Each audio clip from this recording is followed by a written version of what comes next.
Soundbite. Let's dive into those. 8 teams began OTAs yesterday, including the Pittsburgh Steelers, along with the Bills, Dolphins, Ravens, Steelers, Titans, Raiders, Falcons, and Cardinals.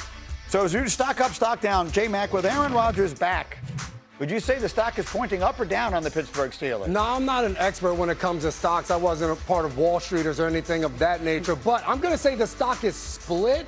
The value of the company hasn't really changed. Yes, Aaron Rodgers is back, but he's a year older. Mike McCarthy now in for Mike Tomlin. Is that an upgrade? The offense will probably be better, but Tomlin did so much with so little for so many years. So I'm still waiting to see on this one, Greeny. I understand what you mean. That isn't what it means when a stock splits, but I understand. It was close, right? I understand what you're saying. Thing, right? I understand, but you have mixed feelings on it. Listen, Peter, everyone I talk to was down on the Steelers. There's like it's very fashionable to dump on Mike McCarthy right now, to dump on Aaron Rodgers right now, and there are some understandable reasons why that may be. What do you say? I'm not as committed to the bit as Jason is. I'll just tell you that team internally believes in what they have. Otherwise, they wouldn't have treated this offseason the way they did. They went and they got Pittman. They went and they signed Jamel Dean. And then, of course, they go and they wait for Rodgers. They think they have a team that can compete in AFC North with a new coach in Cleveland, a new coach in Baltimore, and a Cincinnati Bengals team that we're crowning who hasn't been to the playoffs in 3 years. So they internally feel like we got a shot here, and they showed it by the way they presented themselves this offseason. And it is worth reminding everyone that even though it only barely feels that way, they are the defending division champion. Yeah. So those beliefs last year were right. Let's talk about the New York Football Giants. Another one, stock up, stock down, Peter, with the way things are going with Big Blue. Stock way up. This thing that they had last night at the Beacon Theater, which is a historic, venue. They had a Giants town hall, and it might as well have been a pep rally from a high school team before homecoming day. Everyone was, and Harbaugh played it perfectly. The Harbaugh vibe is real, and it's a professional. And the thing that I thought was most impressive out of that whole thing last night, they asked Kayvon Thibodeau how it's been, and he said it's been hard. It's been hard, and it hasn't been a country club necessarily, but Giants fans are loving everything they're getting, and the draft was really good. Yeah, J-Mac, I want you to hear that soundbite. Let's play that. Harbaugh at this town hall with a bold message involving a division rival. I could care less about what's happened last year or the year before that or 10 years before that. I don't give a crap about any of it, not one bit. All I care about is tomorrow's practice. Because if tomorrow's practice is the way it's supposed to be, that'll be one more step in the direction of being a good enough football team to kick the Cowboys' ass. Let's go! That's a week 1 game. What do you think? He's John Harbaugh. He can talk like that. It sounds different when he talks like that, with no disrespect intended, than pretty much any coach the Giants have had since Tom Coughlin was. You can't argue that their stock is up and where they are as a franchise right now compared to a year ago in the offseason of what they've done, bringing in John Harbaugh and the players they drafted but also signed in free agency. Look, I'm up on the Giants as well. The big question mark is going to be, how much does Jackson Dart elevate from a year ago? Can he stay healthy? Can he stay on the field? But when you watch that pep rally, to your point, you have to get fired up about this team because you know they're going to matter this season. I will note this, though. Neighbors, very quietly, we find out he had a second surgery on that knee to kind of take care of some scar tissue. I don't love that. I don't love a player at that age with that talent whose athleticism is so to have a second surgery before getting on the field. So let's play that one by ear and let's see. They should be ready. They say he should be ready for opening day and we're going to be all right.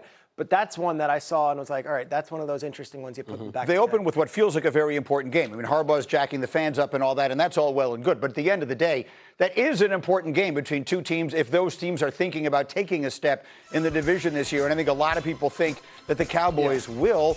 You look at the early schedule, sort of a mixed bag.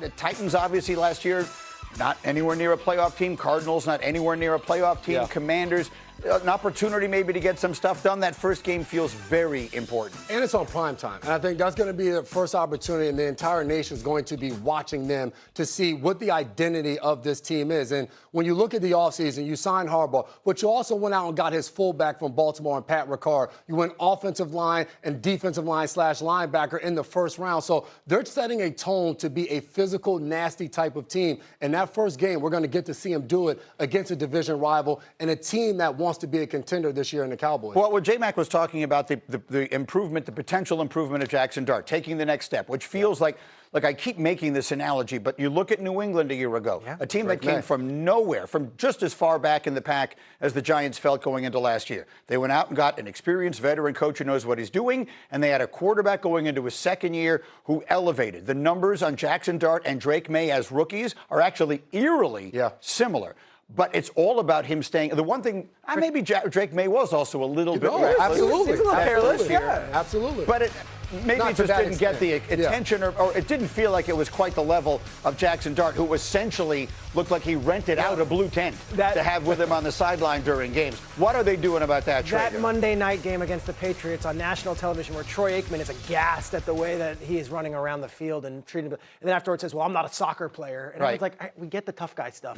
Truth of the matter is, you don't want to suck out that part of him either. You don't want to completely neuter him where he suddenly just checked down Charlie and scared to do anything. So that's the balance. And the guys in his ear are interesting. It's Matt Nagy, offensive coordinator. It's Greg Roman, who was with the Ravens and, of course, the Chargers for all the years.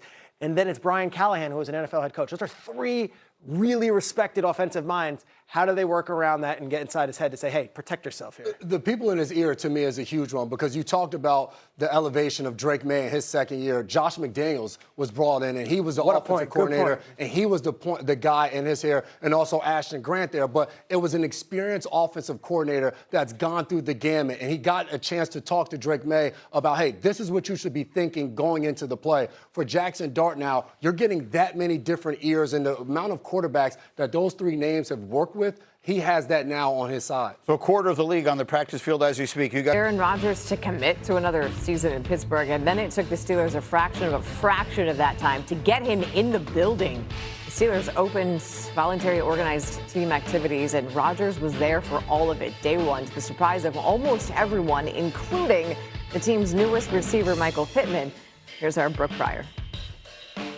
Mark it down, the first pass of the Aaron Rodgers 2.0 era in Pittsburgh went to new Steelers receiver Michael Pittman Jr. at the Steelers OTA practice on Monday afternoon. Rodgers was out on the field working with the team after signing his contract Monday morning.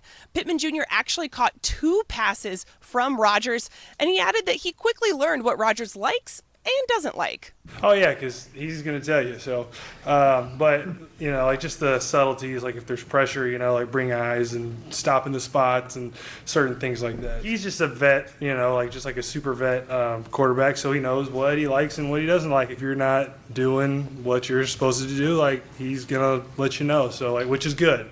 Yeah, I think it's good to have that leadership. Now, as for the guys who played with Rodgers last year, tackle Troy Fautanu said it felt like they picked up right where they left off, and kicker Chris Boswell said it's only a positive to have Rodgers here so early in the offseason. The Steelers will resume OTA practices on Wednesday, and that's when we're expected to hear from Rodgers. In Pittsburgh, Brooke Pryor, ESPN. Rodgers' return to Pittsburgh does mean consistency at quarterback. Now, are the Steelers the Browns? No, they are not, but they are the Falcons, or at least they are tied with them, because there's been a different starting quarterback for the Steelers and Falcons to start each of the last 5 seasons, and that